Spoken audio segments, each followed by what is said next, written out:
And that comes to the types of imposters there are, because there's different types of What? imposters, which I didn't know. The perfectionist. Think probably, right? I'd say most of us are number one. The perfection, or at least we will call ourselves that. The perfectionist sets extremely high standards for themselves and feels like a failure if they don't meet them.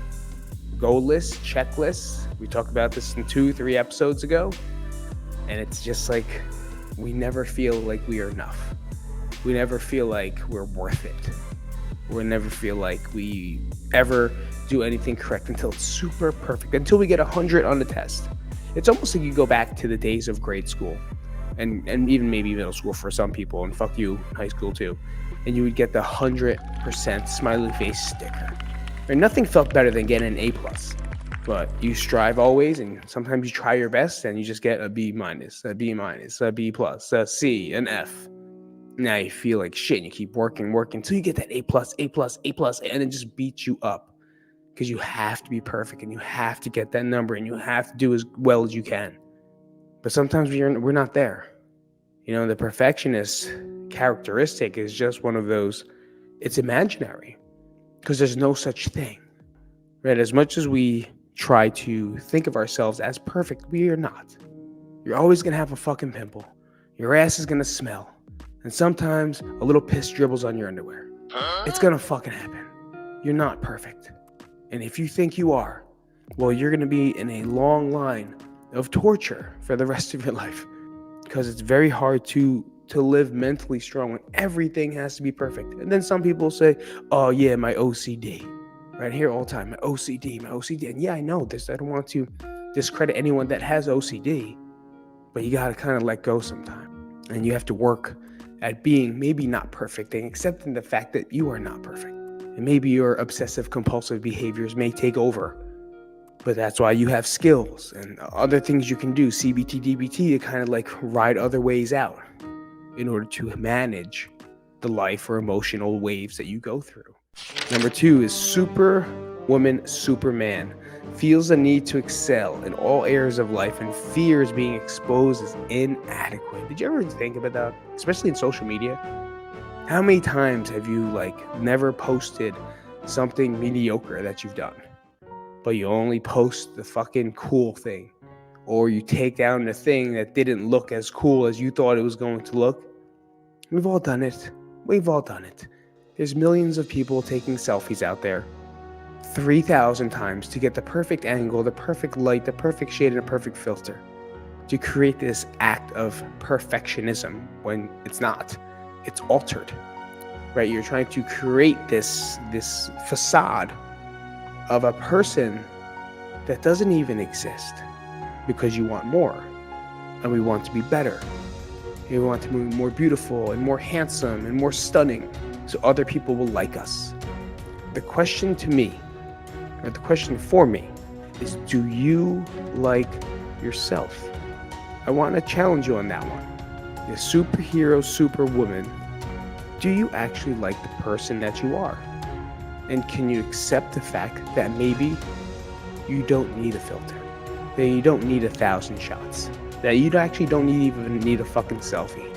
Right? But we always have to put ourselves above people and above things and above who we are, but you're not. Right? We're all the fucking same.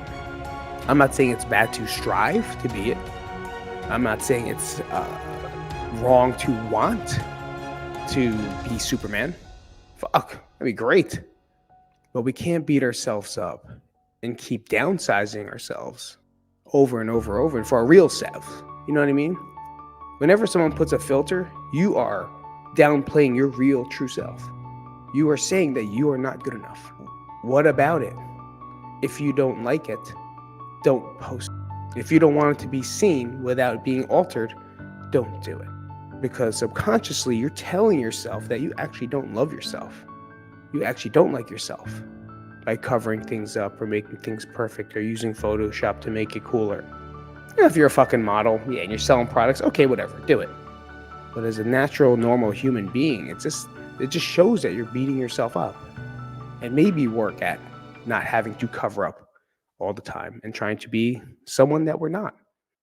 The expert feels like they need to know everything and fears to be seen as incompetent as if they don't have all the answers. Boom. Imposter syndrome expert. I'm in the field of mental health, just living through it.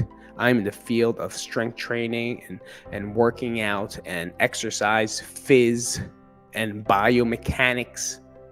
And there's a lot of motherfuckers that are smarter than me.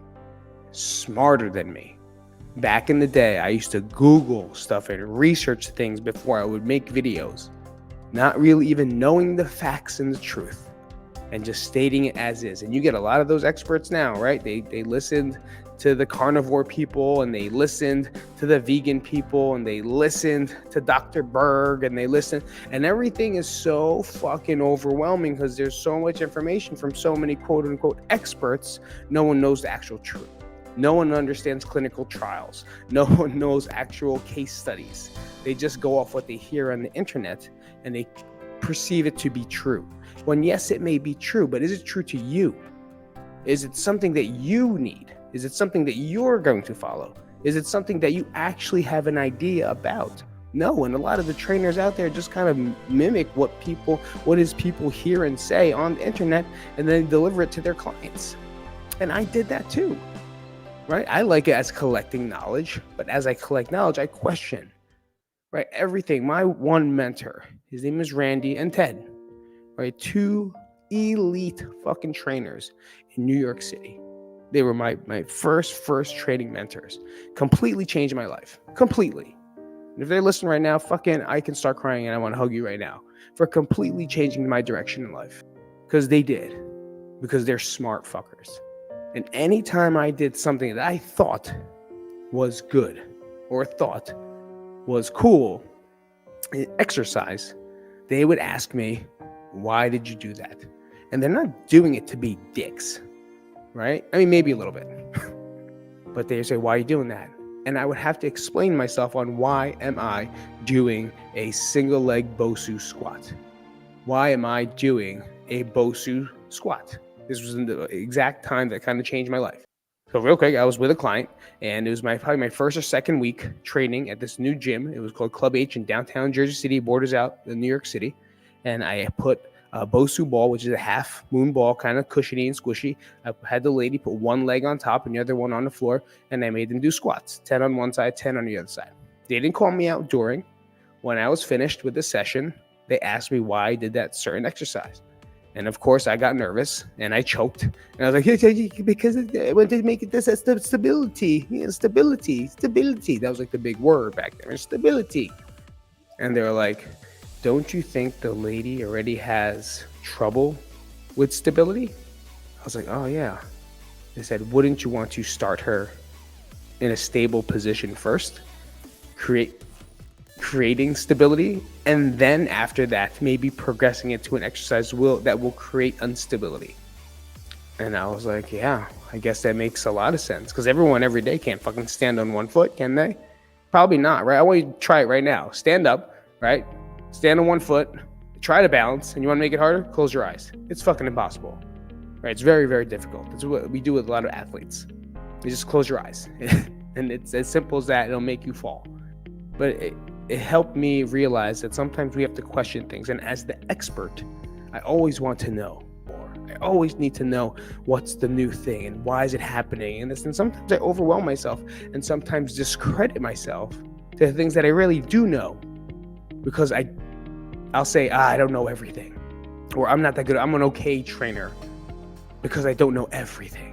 But in this field, like in this world, it's a lot to try to know everything. So maybe you can be an expert in life, right? Or in one thing in life, but are you really? Or are we just making it a lot harder for us to live and just be happy with the things that we already have and what we can do? You know, there's that boundary of searching for perfectionism, searching for the expert, searching to be a superhero, right? Trying to save everything and be bigger than everything, that we forget about all the little things that we've just done and accomplished in order to try to be that person.